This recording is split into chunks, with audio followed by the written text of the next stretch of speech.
Nightingale's latest update adds a slew of new armours and items to get, and today I'm going to show you how to get hold of the RedCrosse armour set, which absolutely I think is one of the better ones.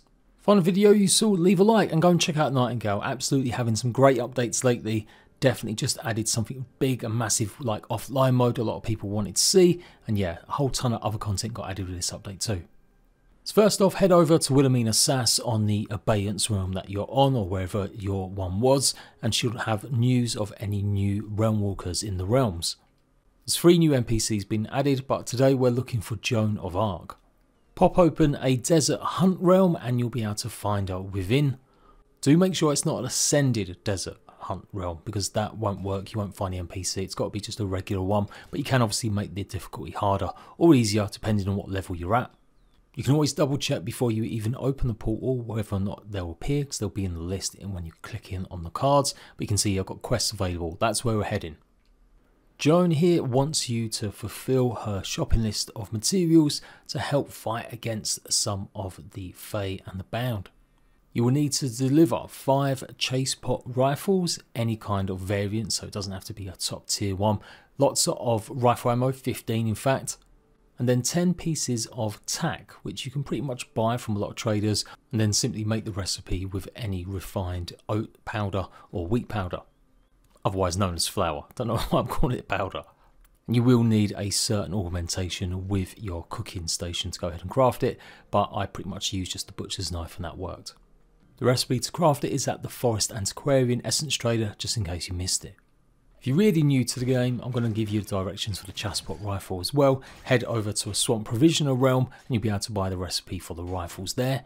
And you will need either the shield, the crude ammo box, cannon to go ahead and craft it, as well as obviously some of the bullets, and a refined workbench or excellent workbench.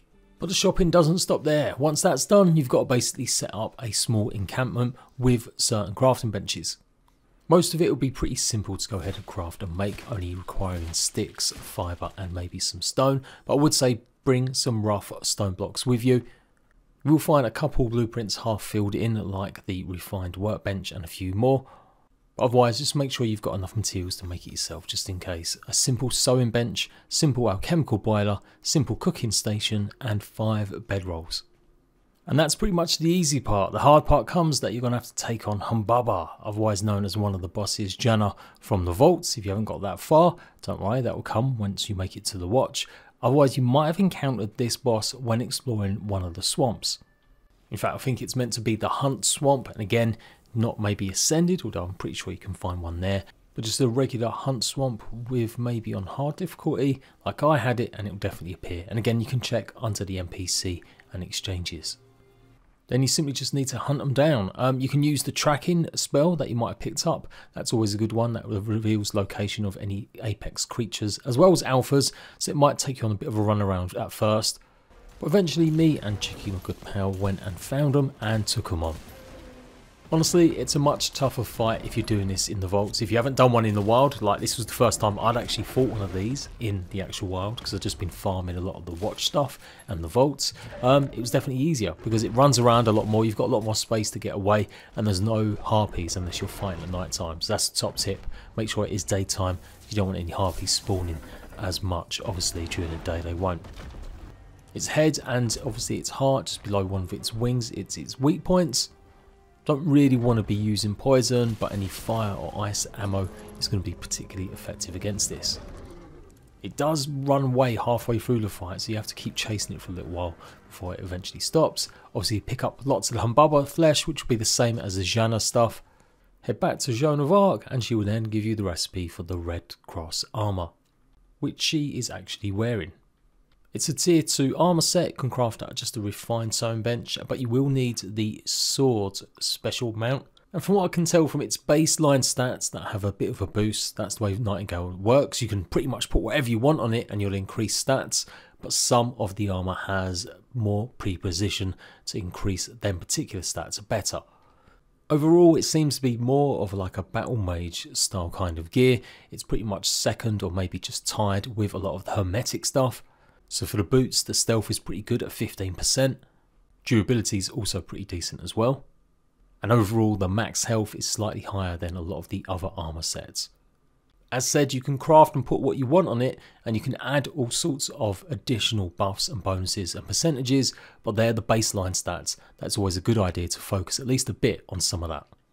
Again, the Kuros has got 20% environmental resistance, so again that's pretty up there compared to a lot of the others.